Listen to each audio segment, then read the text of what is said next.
sommes de retour sur le plateau de TV Finance pour cette édition du 10 mars 2023. Merci beaucoup si vous nous rejoignez à l'instant. Juste avant de retrouver Christian Parizeau en duplex pour notre page macroéconomique, on fait un détour par la Bourse de Paris. La Bourse de Paris qui cède 1,71% à 7190 points, impactée par la potentielle faillite de la banque californienne SVB. Et pour commenter cette actualité, eh bien, je suis en duplex avec Christian Parizeau. Bonjour Christian. Bonjour. Bonjour, merci beaucoup Christian d'être avec nous ce matin. Je rappelle que vous êtes président d'Altair Economics et on va commencer avec vous avec ce potentiel début de panique bancaire aux États-Unis. Silicon Valley Bank est en difficulté. Est-ce qu'il faut craindre un risque systémique selon vous Christian ? Alors, sur le fond, on peut être étonné de ce qui se passe. Faut quand même modérer. C'est une petite banque régionale qui est concernée, c'est cette Silicon Valley Bank. Mais ça interpelle quelque part parce que ça donne des signaux importants. Alors, premier élément, ça montre que tout le secteur technologique souffre énormément. Alors, quand vous prêtez de l'argent à un secteur qui souffre, forcément, ça a des conséquences. Et c'est l'un des problèmes qu'a cette banque aujourd'hui, c'est qu'elle a prêté énormément à des secteurs. Et ça rejoint un petit peu une autre banque qui a fait faillite cette semaine, qui est la Silvergate Bank, mais elle qui était très très exposée à tout ce qui était crypto-monnaie, et donc ça remet en avant le risque technologique, risque de retournement du secteur technologique, et donc ça pourrait se traduire par des conditions financières qui se durcissent énormément pour ce secteur et vraiment un élément de frein de l'économie. Deuxième élément qu'on peut voir, c'est que dans son communiqué, la banque met en avant un vrai problème de marge d'intérêt. Alors, ce qu'il faut bien comprendre, c'est que les banques, elles ont des ressources à court terme, des dépôts, elles empruntent de l'argent à court terme et elles prêtent à long terme. Et ce qui est en train de se passer en ce moment aux États-Unis, mais dans beaucoup de pays, c'est ce qu'on appelle l'inversion de la courbe des taux. C'est-à-dire qu'aujourd'hui, ça vous coûte plus cher d'avoir de l'argent à court terme que de le prêter à long terme. Donc, ça vous met une pression, ça met très clairement une pression sur les marges d'intérêt. Les banques américaines ont profité pendant de longs mois d'énormément de dépôts sur ces derniers mois parce que les ménages ont laissé leur épargne Covid sur leur compte courant, et aujourd'hui on voit que le monétaire devenant plus attrayant, les gens placent leur argent et donc ça augmente le coût des ressources des banques.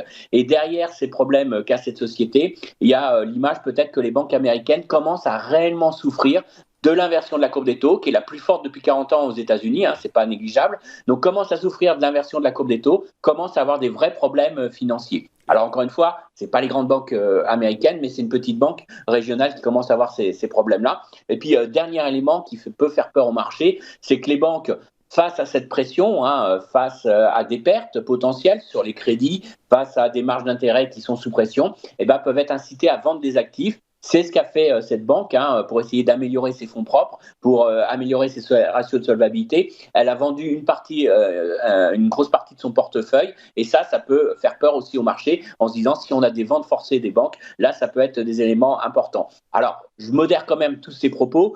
Ça met quand même en avant le fait que la Fed a un impact, que ça a un impact économique. Alors, ça a relancé tout le débat. Est-ce que la Fed en fait trop ? Est-ce que la Banque centrale américaine se montre trop zélée ? Mais au-delà de ça, pour l'instant, ça ne touche que des petits acteurs du secteur bancaire américain et on est très très loin d'un risque systémique sur les grandes banques américaines. Mais c'est plus un élément qui montre qu'il y a quand même un durcissement des conditions financières, que ça a des conséquences dans le financement de l'économie et que ça a réellement des conséquences économiques et de stabilité financière. Donc, c'est une petite sonnette d'alerte. Une petite piqûre de rappel aux investisseurs que c'est bien les banques centrales qui sont aux manettes de l'économie et pas les marchés financiers. Du coup, comment est-ce que vous expliquez que si vous dites que c'est donc potentiellement, donc c'est plutôt un risque qui devrait impacter l'économie, les banques, c'est une banque locale qui impactera la tech, le secteur de la tech, potentiellement une partie du secteur de la tech aux États-Unis. Ceci étant, ce matin, Société Générale perd plus de 5%, BNP Paribas 4,76% et Crédit Agricole plus de 3%. Comment est-ce que vous expliquez c'est leurs activités dans le secteur de la technologie justement qui est sanctionné par les investisseurs ? Non, très clairement, le problème du secteur bancaire, c'est que toutes les banques sont reliées entre elles. Et le problème aussi, c'est que le secteur bancaire fonctionne sur un système de confiance. C'est-à-dire que les banques doivent se prêter entre elles. Et donc, la grosse crainte, ce que joue le marché aujourd'hui, ce qui fait peur, c'est un risque systémique. C'est-à-dire qu'on a une défiance vis-à-vis de ces petites banques américaines, mais que derrière, on s'aperçoive que des banques américaines de taille moyenne ont prêté à ces petites banques, et ces banques de taille moyenne sont dépendantes des grandes banques américaines. Et puis derrière, c'est un effet un petit peu en cascade. Donc, Oui, il y a une réaction un peu comme toujours, hein, les Épidermique. marchés sont très sensibles à ça, épidermique. Après, il y a le secteur technologique qui est peut-être aussi, faut être prudent parce que face à ça, on a cet élément-là. Et puis, on a peut-être un petit élément quand même hein, en fond derrière, hein, c'est que le durcissement des politiques monétaires est quand même potentiellement une mauvaise chose pour les banques. D'une part parce que ça pèse quand même sur l'économie et ça peut faire monter les taux de défaut sur les crédits, et même si ça ne touchera pas que les entreprises technologiques. Et puis l'autre élément, c'est que cette inversion de la courbe des taux commence à être pris en compte un petit peu par les marchés actions, qui étaient relativement résilients, parce qu'on dit toujours qu'une inversion de la courbe des taux, ça annonce une récession, que c'est mauvais pour le secteur financier, et ça ne jouait pas du tout sur le marché actions. Donc là, on commence à se dire, bon, il y a quand même des répercussions économiques derrière tout ça. Alors justement, ces répercussions économiques, elles commencent à se traduire un petit peu dans le marché du travail américain qui est observé très attentivement par la Réserve fédérale américaine. Hier, les nouvelles demandes d'inscription au chômage eh bien, ont été plus élevées que prévu, 211 000. Du coup, est-ce que c'est un premier signe de retournement du marché du travail aux États-Unis selon vous? Alors oui, mais c'est le mois de mars, parce que ces chiffres d'inscription au chômage étaient sur début mars. Alors attention, hein, modérons quand même, pour véritablement avoir un retournement du marché du travail aux États-Unis, il faudrait plus avoir des créations des inscriptions au chômage autour de 300 000, hein, 300, 400 000. Donc on est encore très très loin, on est encore sur un marché très tendu. Par contre, ça devient important ce chiffre hein, qu'on va avoir aujourd'hui. Il est important pour plusieurs choses. D'une part, si on fait l'actualité de court terme, je vous disais, il y a des craintes que la Fed en fasse trop. Si on a un chiffre de création d'emplois très fort, eh ben, ça impose que la Fed en fasse encore beaucoup plus. Donc, c'est un élément important. D'autre part, on a eu quand même un chiffre exceptionnellement fort sur le mois de janvier, hein, 1,5 million de création d'emplois.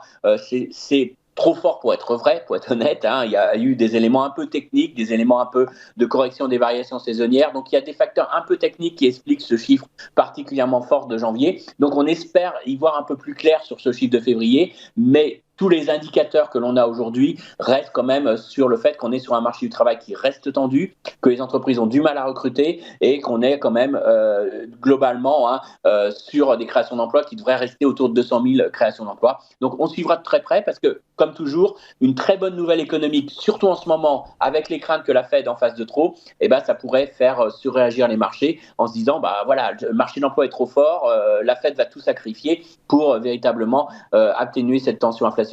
Alors, seule bonne nouvelle, en tout cas, ce qui semble ressortir aux États-Unis et ce qui semble être confirmé par pas mal d'indicateurs, c'est que quand même les salaires ralentissent. Donc ça, c'est quand même un élément qui reste positif. Malgré ces tensions sur le marché du travail, on n'a pas une accélération trop vive des salaires. Ok, très clair. Donc c'est à 14h30 hein, la publication de ces statistiques NFP, statistiques sur l'emploi américain. On va basculer de l'autre côté de l'Atlantique en Europe. Eurostat a révisé à la baisse les niveaux d'activité du T4 2022. Quand on analyse dans le détail, quand on regarde en détail les différentes composantes, les composantes selon moi les plus importantes, c'est-à-dire la formation brute de capital fixe qui correspond à l'investissement des agents économiques et les dépenses de consommation des ménages sont en très nette baisse. Est-ce que c'est un premier signe annonçateur d'une récession en Europe ? Oui, parce que si vous prenez le chiffre en lui-même, vous dites, bon, bah, le PIB européen a stagné. Bon, c'est plutôt une bonne performance au regard de la crise énergétique, au regard des incertitudes internationales et au regard de cette inflation. Par contre, dans les éléments un petit peu négatifs, c'est d'une part que la consommation des ménages est quand même en recul, et ça montre bien que l'inflation en pesant sur le pouvoir d'achat des ménages est quand même un vrai élément qui impacte aujourd'hui la consommation. Alors c'est vrai qu'on a eu des bons résultats des entreprises sur le quatrième trimestre et on aurait tendance à se dire c'est quand même pas logique. Les ménages consomment moins et les entreprises sortent des super profits. Bah justement parce qu'ils ont réussi à monter les prix. Donc ils ont fait des profits, juste des profits en valeur. Et d'ailleurs la part des profits dans le PIB européen a augmenté sur le quatrième trimestre. Donc ça prouve que l'inflation à court terme a été positive pour la profitabilité des entreprises européennes, mais on se dit que ça ne va pas tenir indéfiniment parce qu'elles ont vendu plus en valeur, mais moins en volume. C'est-à-dire que j'ai vendu moins de biens plus cher. Ça va un petit moment.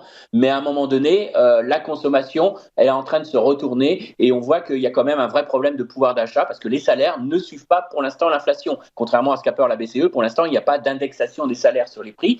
Par contre, les entreprises ont maintenu leurs marges grâce à de l'inflation, mais on peut se dire que dans les prochains mois, ça sera plus difficile. Et puis l'autre élément, c'est ce recul de l'investissement, ce qui montre que les entreprises ne sont pas extrêmement confiantes dans l'avenir, que globalement, elles perçoivent bien. Bon, certes, on a sorti des bons résultats au quatrième trimestre, mais les perspectives sont quand même loin d'être euphoriques. Alors oui, on évitera peut-être la récession cette année, c'est pas encore joué, mais attention à pas être trop optimiste sur le scénario tant aux États-Unis qu'en Europe, parce qu'on voit qu'il y a un vrai problème. Le mouvement de désinflation, s'il se confirme, ça veut dire aussi des pressions sur les marges des entreprises et donc sûrement un investissement qui sera encore très mal orienté sur les prochains trimestres. Donc, on est encore quand même sur des chiffres assez mitigés pour le moment. Des chiffres très mitigés, d'autant plus que Christine Lagarde s'est dite cette semaine prête à tout faire pour lutter contre l'inflation.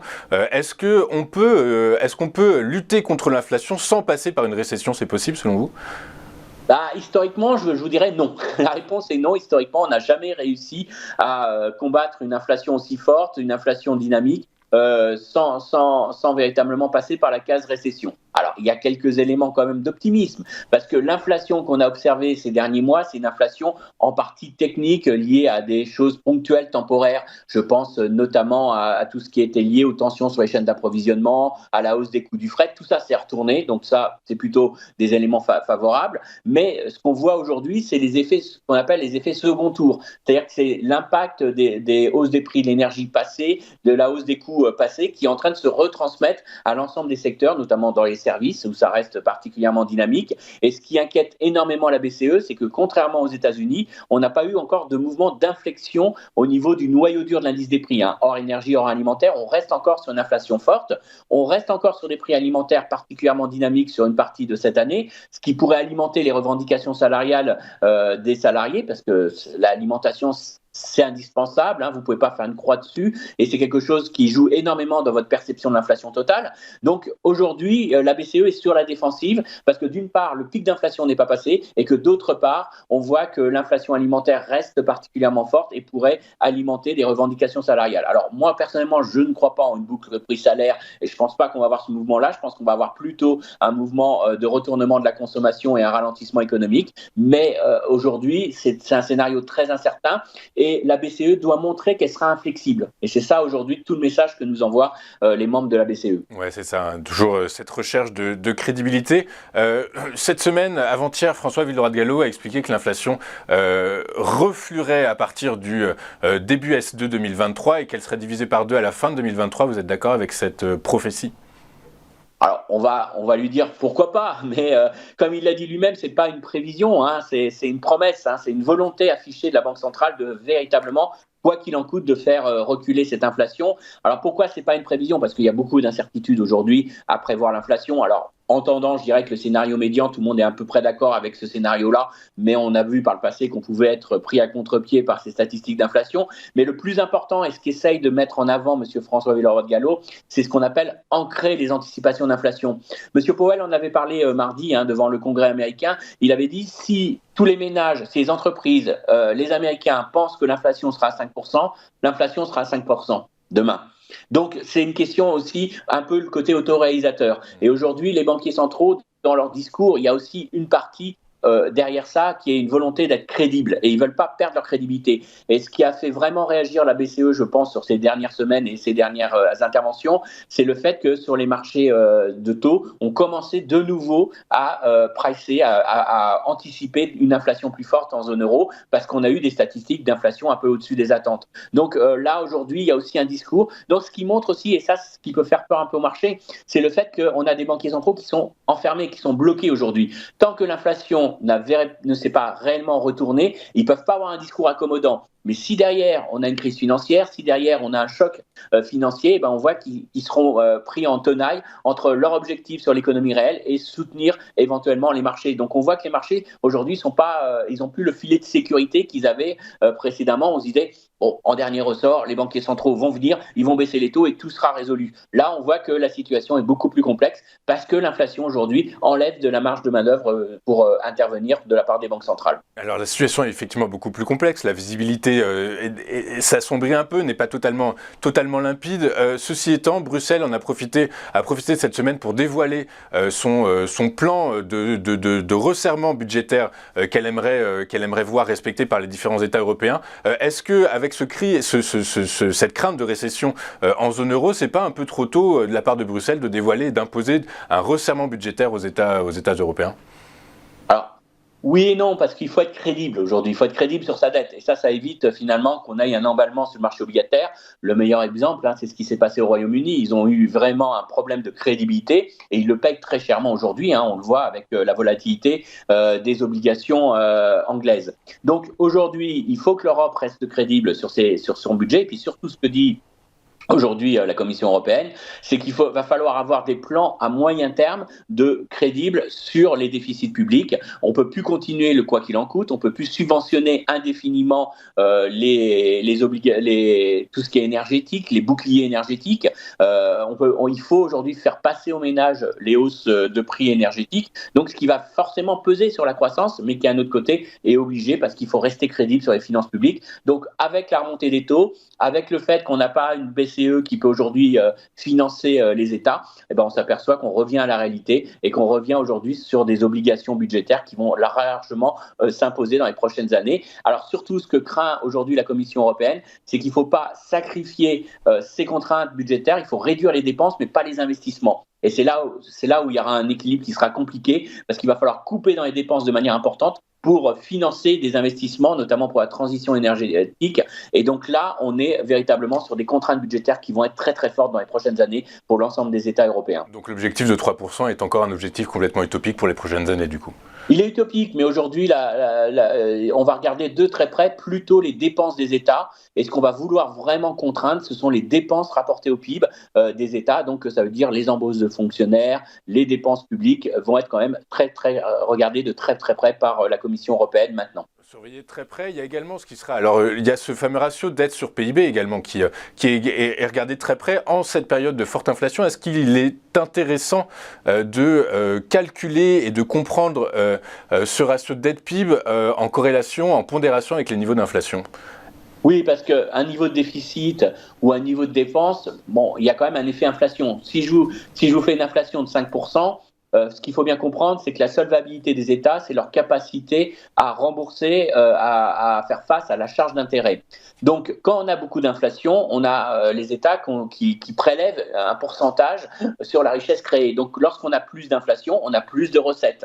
Donc derrière, on peut plus dépenser, entre guillemets, on a une possibilité de dépenser. Par contre, ce qu'il faut regarder aujourd'hui, c'est clairement des ratios comme le ratio dette sur PIB, puisque le ratio dette sur PIB nous donne quelque part les dépenses, le déficit des dépenses ou le ratio de dépenses sur PIB rapporté à la création de richesse du pays. Donc on évite finalement cet effet inflation et on voit véritablement quelle est la charge pour l'État des dépenses publiques et est-ce qu'elles sont beaucoup trop élevées ou pas. En tout cas, ce qui est certain aujourd'hui, c'est qu'il faut prendre en compte très clairement la dynamique des dépenses, regarder de très près aussi la dynamique de l'investissement et faire en sorte aujourd'hui que les taux d'intérêt réels restent réellement négatifs. Sinon, on va avoir vraiment des contraintes budgétaires qui vont être très très fortes pour les États et ça imposerait forcément des réductions drastiques de dépenses et donc ça pèserait encore plus sur l'activité. Donc on voit qu'aujourd'hui on a une réelle risque. Derrière ce ratio dette sur PIB, il faut vraiment limiter ce ratio, sinon on a un problème de crédibilité et on aura derrière des conséquences très fortes en termes d'efforts budgétaires à faire. En termes d'efforts budgétaires, dernière question Christian, la grève en France, un focus sur l'activité sociale en France, les grèves se poursuivent, a priori au moins jusqu'à dimanche et pourraient se poursuivre tout le mois de mars. Est-ce qu'on peut déjà anticiper un impact sur les niveaux d'activité du T1 2023 ou c'est à la marge finalement? Je dirais qu'en général, c'est relativement à la marge. On estime le coût de ces grèves pour l'instant. Alors, tout dépend de leur durée, de leur impact. Si vous bloquez, par exemple, complètement la distribution d'essence, ça ne sera pas du tout le même impact si vous bloquez les trains. Donc, il y a quand même des conséquences, mais il faudra voir l'impact, les périodes auquel ça tombe, mais en général, pour vous donner une idée, le coût est inférieur à l'erreur statistique dans l'estimation du PIB. Donc on n'est pas sur quelque chose de très violent, d'autant plus qu'aujourd'hui on s'aperçoit que l'économie française est beaucoup moins sensible que par le passé, parce qu'une partie des travaux, du travail peut être en télétravail, et donc elle est moins affectée. Et puis on s'est aperçu aussi qu'il y a des effets rattrapage. Alors c'est pas vrai pour tous les secteurs. Par exemple, le restaurateur qui n'a pas vu les gens venir dans son restaurant, ils vont pas manger 2 fois demain, donc il n'y aura pas un effet rattrapage. Mais par contre, dans l'industrie, dans pas mal de secteurs, on s'aperçoit qu'on rattrape ces journées de grève assez rapidement. Donc je dirais que pour le moment, on ne peut pas dire qu'il y a véritablement une économie française qui est durement impactée. Encore une fois, tout dépendra de la durée, de la période, mais pour l'instant, on n'est pas sur des effets qui remettent totalement en cause les prévisions qu'on peut avoir de plutôt stagnation du PIB français au premier trimestre. On sera sur une légère croissance 0,1, 0,1. Donc on ne sera pas sur quelque chose de dynamique. Mais voilà, ça ne change pas pour l'instant notre scénario économique pour ce premier trimestre. Et puis au pire, si vraiment cette grève a un impact, on sait que c'est relativement de court terme. Donc ce n'est pas quelque chose qui remet en cause le scénario que l'on peut avoir pour l'ensemble de 2023 pour le moment. Et ça n'aura pas non plus d'impact sur les investissements directs qui pourraient être réalisés par des groupes étrangers en France? Non, je pense pas, parce que les groupes étrangers en France regardent beaucoup de choses, notamment la demande domestique ou la demande ou l'emplacement de la France par rapport à leur marché de distribution et leur entrée sur le marché européen. Donc c'est pas un élément, à mon avis, qui va jouer énormément à court terme sur ces investissements. Ok, très clair. Merci beaucoup, Christian Parisot, d'avoir été avec nous ce matin. Merci beaucoup pour vos explications très claires et votre temps. Je rappelle que vous êtes président d'Altair Économique et c'est toujours un plaisir et un honneur de vous avoir dans notre émission. Voilà, on marque une rapide courte page de publicité et on retrouve dans un instant Eric Galliègue, le président de Valcon Expertise, qui va dresser pour nous un bilan de la semaine écoulée. À tout de suite sur Téléfinance.